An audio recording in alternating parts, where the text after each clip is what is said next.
ध्यायेत् शारदचन्द्रसुन्दरमुखम् ताम्रारविन्देक्षणम् भक्ताभीष्टवराभयप्रदकरम् कौपीनमात्रोज्ज्वलम् स्वात्मानन्दरसानुभूतिविवशम् सर्वानवद्याङ्गकम् श्रीमन्तं श्रीरमणेश्वरं गुरुवरं योगासनाध्यासितं ध्यायेत् श्रीरमणेश्वरं ध्यायेत् श्रीरमणेश्वरम् ध्यायेत् श्रीरमणेश्वरम्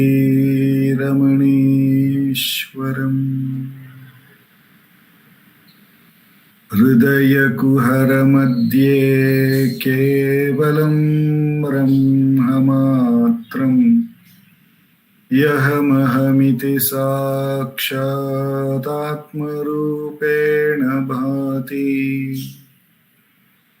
हृदि विषमनसा स्वं चिन्वतामच्युतव पवनचलनरोधात्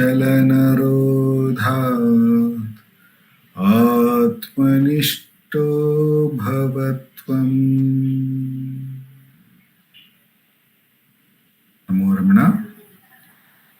From this week we are starting the Tuesday Satsangh for the Friday Satsangh that the center was conducting. And in the Satsang, we usually read Bhagavan's Upadesham from the book Ramana Answers, Self-Enquiry 1900 to 1950, a compilation of all the questions put to Bhagavan on the subject matter of self-enquiry and Bhagavan's answers that has been compiled in this book form by our founder, President Sri A.R. Natarajanji. We have reached the last question of the book. On today, we are going to meditate on it. And then after that, we will have a practice of Atma Vichara for 20 minutes. Following that, Sharada Akka, our president, would be talking about self-enquiry as it has been contemplated in Ramana Gita. Ramana Gita, as we know, is again questions put to Bhagavan by various devotees of Ganapati Muni and Bhagavan devotees, and Bhagavan's answers to them, which has been compiled into 18 chapters by Ganapati Muni in Sanskrit. And finally, we will have the concluding prayers to Bhagavan. In the last question of this book, Self-Enquiry 1900 to 1950, it's been a wonderful journey for me, starting from the first question all the way till here. Playing, as Nanda Kumarji very beautifully said, that when we read these books, when we read as a questioner, we identify with it. When we read as the answer, we identify with Bhagavan or the self, or get to understand both of it by the grace of Bhagavan. How the limited I thinks and how the infinite, the one self, looks at the same scenario. We get to understand all of this. And by a continuous study of this book, and the question and answers, it is more of one's own journey, one's own inquiry, and it has been a wonderful aid, wonderful blessings from Appa A.R. Natarajanji and also Sharada Akka to have given me this opportunity to contemplate on this and to have given their guidance and Bhagwan's blessings to be able to complete it. So I offer the whole series at the feet of Bhagwan, and we look at the last question today. Question number 122. The devotee asks, when can one practice Sahaja Samadhi? Bhagwan's answer is, even from the beginning. Even though one practices Kevala Nirvikalpa Samadhi for years together, if one has not rooted out the vasanas, he will not be liberated. I repeat Bhagwan's answer. The question is, when can one practice Sahaja Samadhi? Bhagwan's answer is, even from the beginning. Even though one practices Kevala Nirvikalpa Samadhi for years together, if one has not rooted out the vasanas, he will not be liberated. So it's a wonderful question and an answer which kind of sums up the whole teaching of Bhagavan. Bhagavan, I feel, is the greatest advocate of the natural truth. He has also said it is so easy why people struggle for this. That has been his approach towards the self. And as all the questioners and also as sadhakas, we find that how is it so simple? Why is it? How come Bhagavan says it is so simple and natural? We find that we are identified with this mind and all the ideas associated with the mind. And therefore, we find that since when we mean associated, we mean that we have given a lot of reality to it, a thought-based understanding, a thought-based knowing. So we find that all this is so difficult. I am so rooted with so many ideas, and I find this self which Bhagavan talks about, which is a source of peace, which is a source of bliss, not at all in my domain of experience. So naturally, as sadhakas, we feel that this self that Bhagavan is talking about, which is so natural, available, seems to be something that we have to still accomplish with lot of effort. And therefore we want many sadhanas, we want an advice on how and what we need to practice.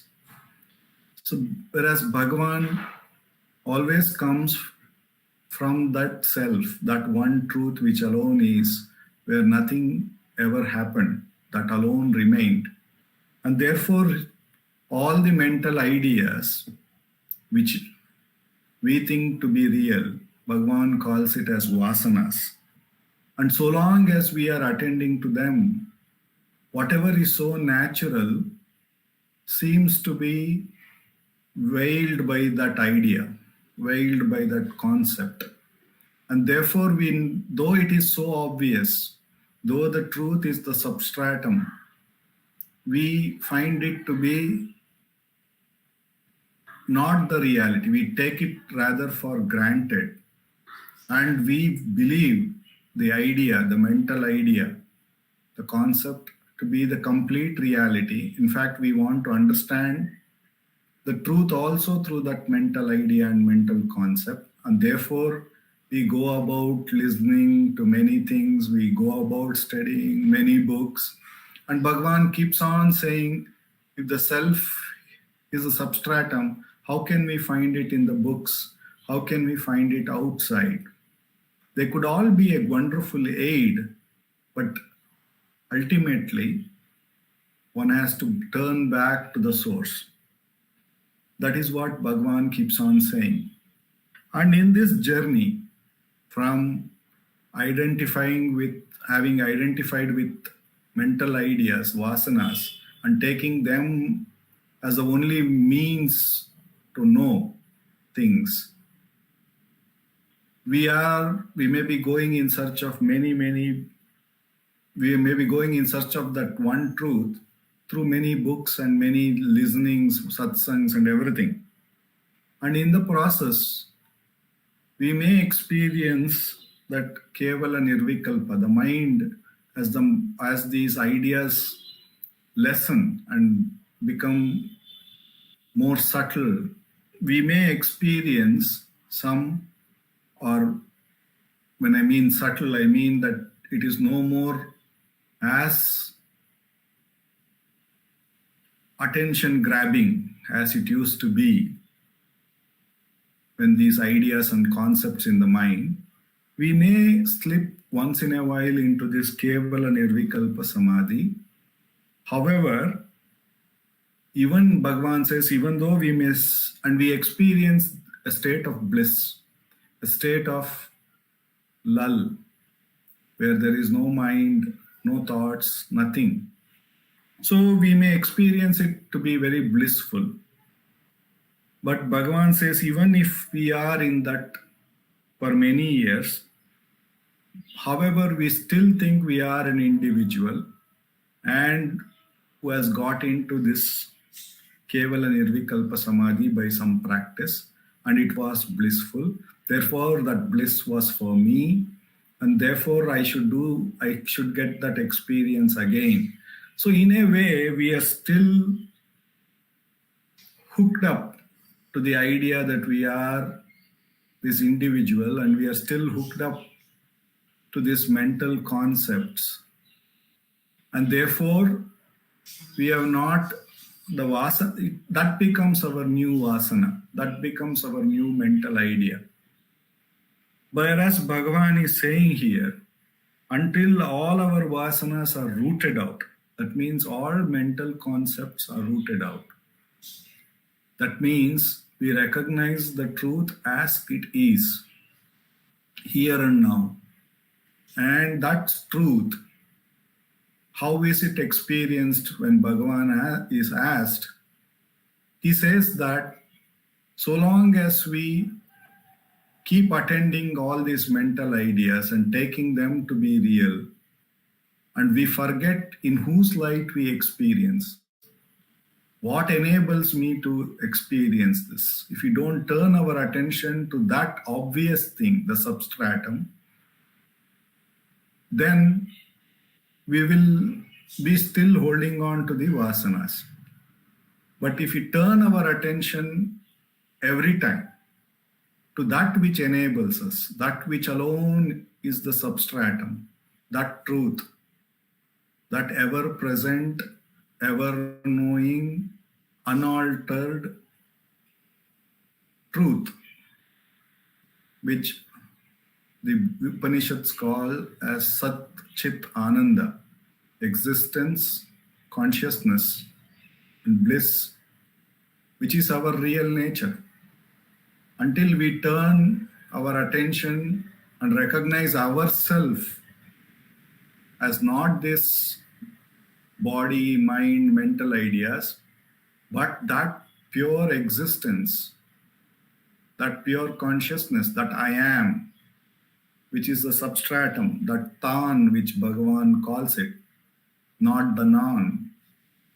And when we recognize that to be our nature, and again we forego these mental ideas and concepts, no matter whether it is spiritual, no matter whether those mental ideas are worldly, good, bad, ugly, so long as we understand that that is only an idea, that is only a concept, which is now limiting me to it, whereas I am, in truth, in inquiry, recognize that I am that ever-present substratum, that one self, that Satchidananda Vastu.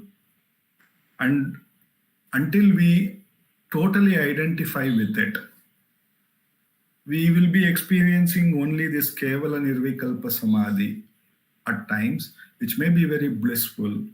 But since our identification of who we are is still with the mental ideas and concepts, that is vasanas, we may again and again not experience our true state, our natural state. Therefore, in this Atma Vichara that Bhagavan has given, he never lets us rest in any mental ideas, mental concepts. He makes us question everything.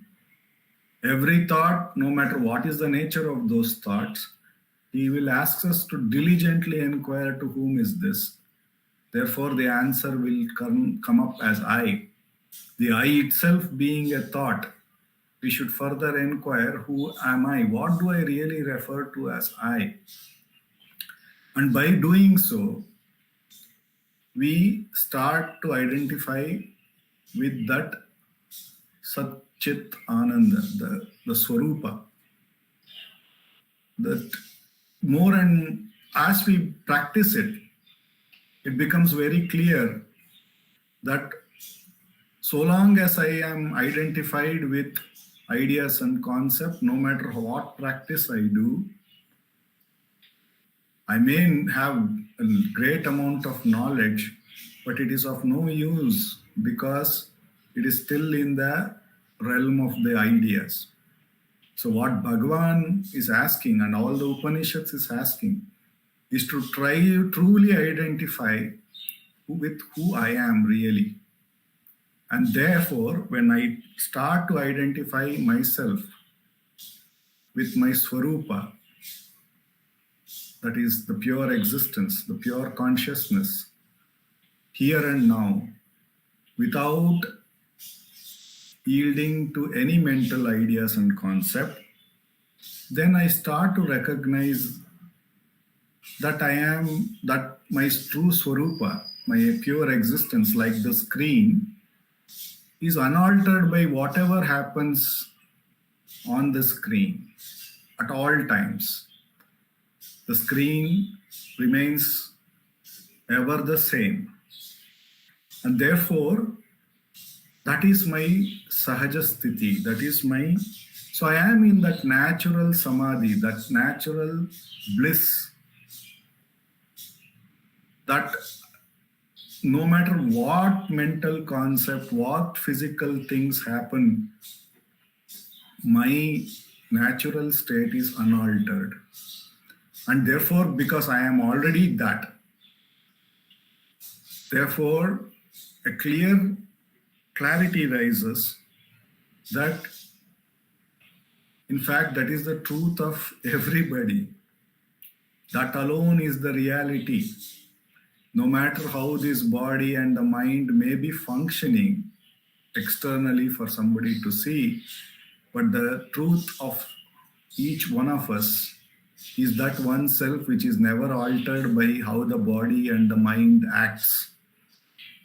And therefore, when the wrong identity goes away and the real identity is taken hold of, then the Sahaja Samadhi is the only truth that is. And therefore Bhagavan says, when one practices Sahaja Samadhi, when can one practice Sahaja Samadhi is the question put. He very beautifully says, even from the beginning. Because that is the truth, the unaltered existence consciousness, which is oneself, is the truth. No matter how the body and the mind, what the body and the mind goes through. Whether you may have a different identity in dream, or no identity at all in the deep sleep, or whatever the body and mind may go through in the waking. In all the three states coming and going, that pure existence, that pure consciousness which one is unaltered. And therefore, having identified that as oneself, and no more yielding to the mental ideas and concept.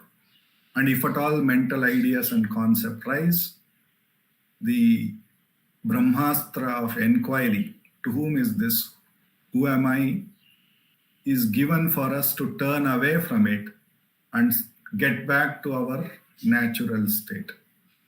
And that has to be done consciously or diligently. Or we can pray to the Guru, who himself is the Supreme Lord, to bless us to be abiding in our natural state. Either which way, if we keep our attention on what we are here and now, either through surrender or through the practice of self-enquiry, then that sahaja, that natural truth, is found to be one's and everyone's natural state.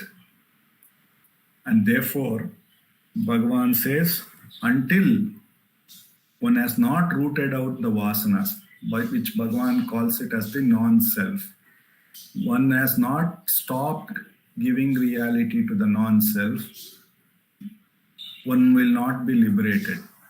But once one stops giving reality to the non-self and starts giving reality to that self, the pure existence, the pure consciousness, the unaltered truth at all time, then liberation or the Sahaja Samadhi is found to be effortlessly present at all times.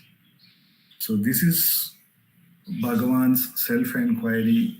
This is where Bhagavan's self-enquiry takes us.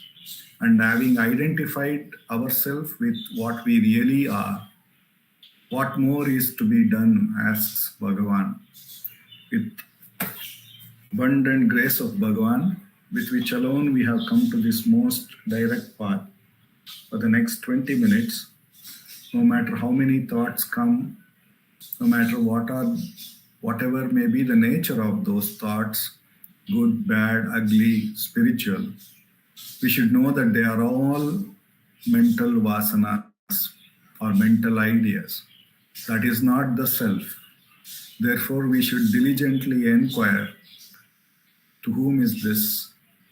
Then the answer obviously will come to be, for me, I. That I also is an idea. Therefore, we should further inquire, who am I? What do I refer to as I? And when we turn the attention to what we refer to as I, by the grace of the Sadguru, we are moved from the non-self to that self which alone is.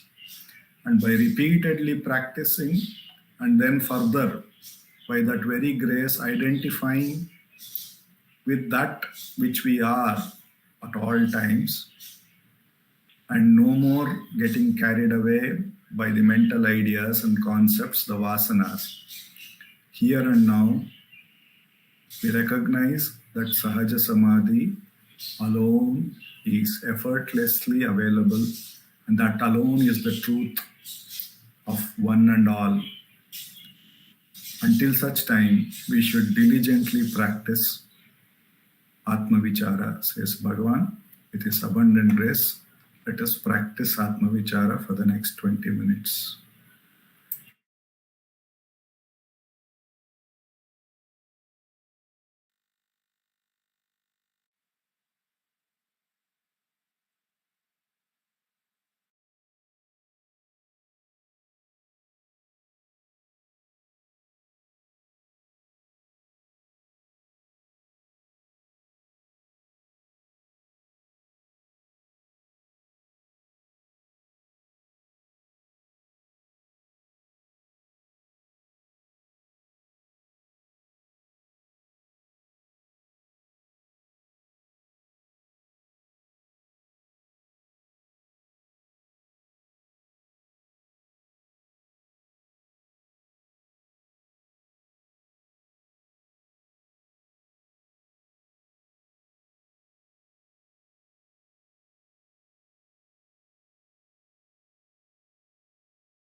NaMo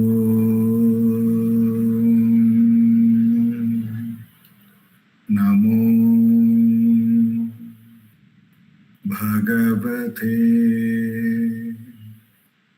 श्रीरमणाय.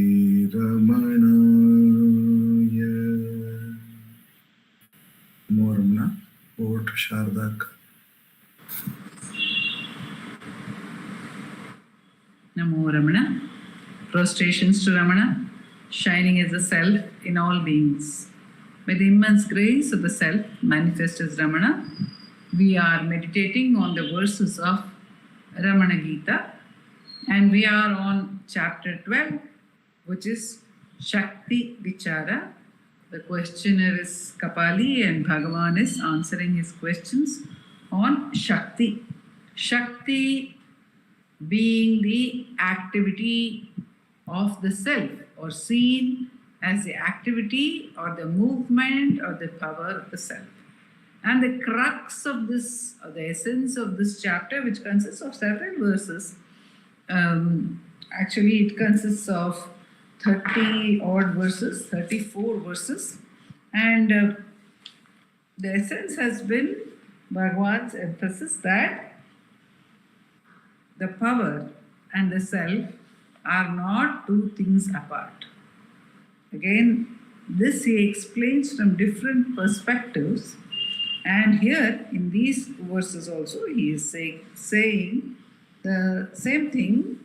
He says, Tadekam paramam vastu shakti meke prachakshate swarupam kepi vidvamso brahmanye purusham pare.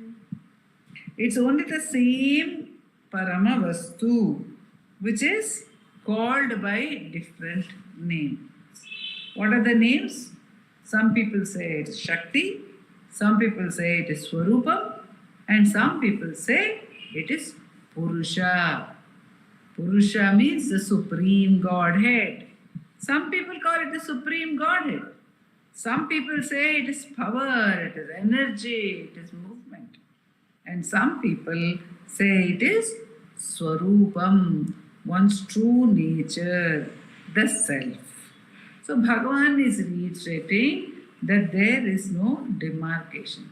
Again and again we go back to Bhagavan's statement in Upadesha Saram, Satyahi chit chittayahyam. It's a very, very important, crucial statement, crucial aspect of our practice, spiritual practice, and the practice of self-inquiry. See, what is it that we feel? We feel we are acting by the, some of us may say, by the power of God, by the power of the self, because the self is all-pervading. The self is therefore still. When it is all-pervading, where will it move?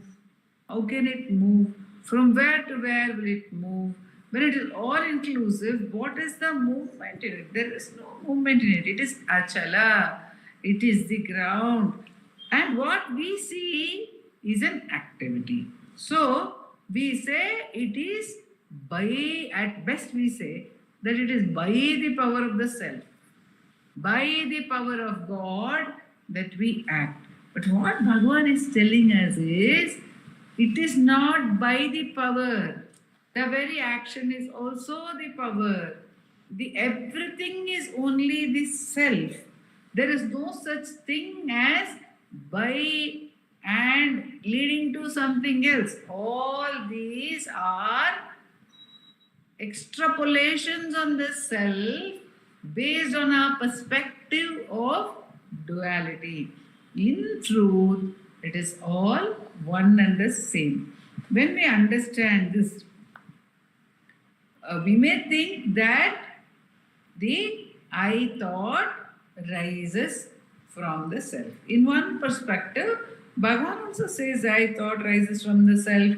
All other thoughts rise from the I thought, are connected to the I thought are dependent on the I thought, and the I thought merges back into the self. So, when we say it rises from the self, this is an important aspect of our sadhana, because to get back to the self, then Bhagavan says, find out the source of the I thought. But in actual fact, this I thought which arises from the self, does it go anywhere away from the self? Even assuming that it is an entity which rises from the self, can it go anywhere away from the self? In Arunachala Pancharatnam, Bhagavan says, Bhutva sthitva pralinam etat chitram Tvai Arunachala sarvam. When the self is everything, when the I thought rises, can it separate itself from the self? And can it go to some other place? What can it do? Can it be independent of the self at any moment, in any way? Therefore, one must understand that what one sees as apparently separate, as apparently moving away from the self, is also only the power of the self. Uladadil iladila adishaya shakti. Bhagavan says in Ashtakam. It is an adishaya shakti. It is this mind, what we call the mind, is an amazing shakti. It's an amazing power which rises apparently from the self, but is sustained only in the self and merges into the self. And even when it is acting, it is not apart from the self. When we see the movement, we could call it Shakti. And when we say it is Shakti, we say there is a source which is the ultimate Shakti, the repository of the entire power, which is Purusha. Or we can say that the source of everything is only the self. So we may call it by three names, but an understanding that nothing is apart from the self. The power is not apart from the self. We seek power. We want movement. We appreciate the Shakti. We do not appreciate the substratum. Bhagavan says, for those who get, Bhagavan told us in the earlier verse, isn't it? For those who get lost in the power or the movement alone, one has to remind them about the existence of the ground or the self. But really speaking, the division is what is illusory. In Bhagavan's way, when we pursue who am I, we do not give room for any division, because when I don't know who I am, whose Shakti is it, whose power is it, how can I claim any power when I do not even know who I am? So when the questioning happens, the division of power, my power, someone else's power, the supreme power, none of this finds a place. However, if I am given to thinking of these as separate, and that feeling is strong, Bhagavan says, get back to the source of this apparently separate entity by understanding that I and my source are not different. Then Bhagavan goes on to say, Vatsa satyam dvidha gamya lakshanena cha vastutah lakshanenochyate satyam vastu tattvanubhutaye vastu tattvanubhuyate. Bhagavan says, see, when the self is there, and you can experience it in two ways. How? By indication. Like what did we say? We said that, see, the self is arising. If the I is arising from the self also, the self being all pervading, this I is not apart from the self. This is an indication. One may experience the truth by indication, or one may experience the truth in reality. If one abides as the self, going back to the source through self-enquiry, then truth is not indicated to us. Truth is not spoken of to us. Truth is experienced as the reality, says Bhagavan. So, when it is indicated, when people are telling us about the truth, it is called truth. That is what is the truth. That is what is real. All other things are unreal. Anything seen apart from it, if seen apart from it, is unreal. So, it is spoken of, Bhagavan says, as real. When we say something is real, that is real, we are only indicating the truth. But when it is experienced, so what happens? It becomes Swarupa, it becomes Anubhuyate. It is experienced. It is experienced as what? As the very reality. It is when it is spoken of, it's called real. But when it is experienced, it becomes the very reality, says Bhagavan. And then if we have to experience it, how do we experience it? Tasmat swarupa vijnanam vyaparena cha vastutah tatasthyena cha sakshat cha dvividham samprachakshate. So he says, because it is indicated and because it is experienced as the reality, we may say that self-awareness can be had in two ways. One is through the activity, and other is by its, that is by its attributes, through the activity. Meaning to say, this is how the self is. The self is the source. The self is all pervading. Through this also, gradually, one may experience the truth or become one with it or be one with it, says Bhagavan. So, in inquiry, in self-enquiry, we do not go through the activity or the attributes or the power of the self. Rather, we turn back and become one with it, remain one with it.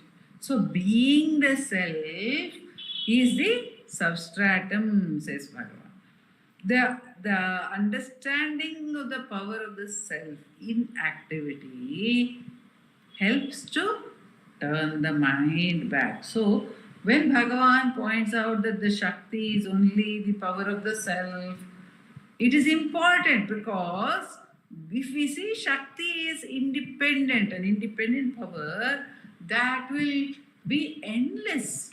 We often do that. We attribute independent power to our actions, to the mind. But when we get back to self-enquiry, what happens is we understand there is no such independent power. Everything is only the self.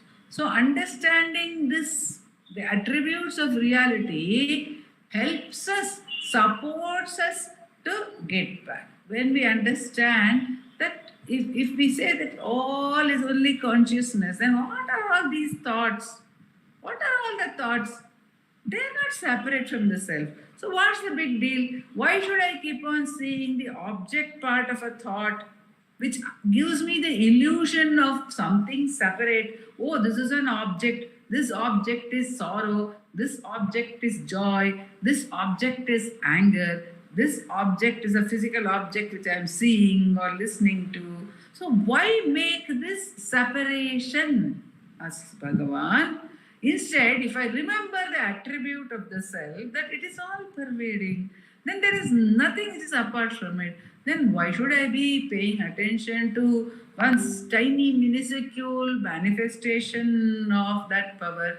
Why not enjoy the source? So thinking, the mind will turn back through enquiry. Therefore, to know that it is also through the attributes is a help. To know that the power is important is also one part of the sadhana, says Bhagavan. And he says, Swarupamashrayam prahur vyaparam tata lakshanam vritya vijñayatan moolam ashraye pratitishthati. See, it says that the self is the ground and the activity is the attribute. The movement is the attribute. It is by the power of the self, we say. And why? What is the purpose of this activity? Bhagavan says, what is the purpose of the activity? It is not its own purpose. It is not an end in itself. The activity is an indication of the power of the self.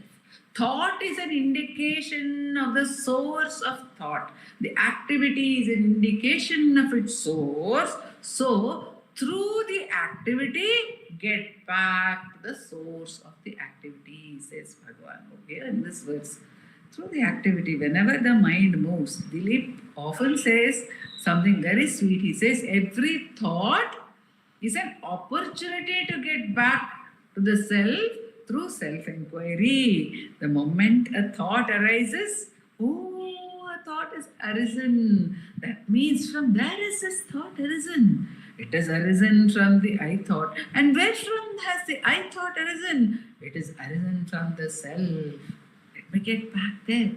Let me get back to the source. Why should I be enamored by these tiny lights?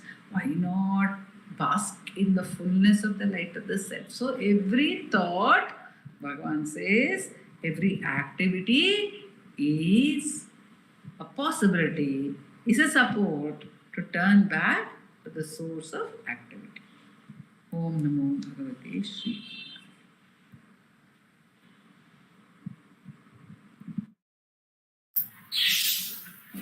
Namo Ramana. अपार सच्चित् सुखवारिराशे यस्योर्मिमात्रं भुवनं समस्तं गुहाहितं तं रमणं गभीरं चिन्ताविहीनं हृदि चिन्तयामि चिन्ताविहीनं हृदि चिन्तयामि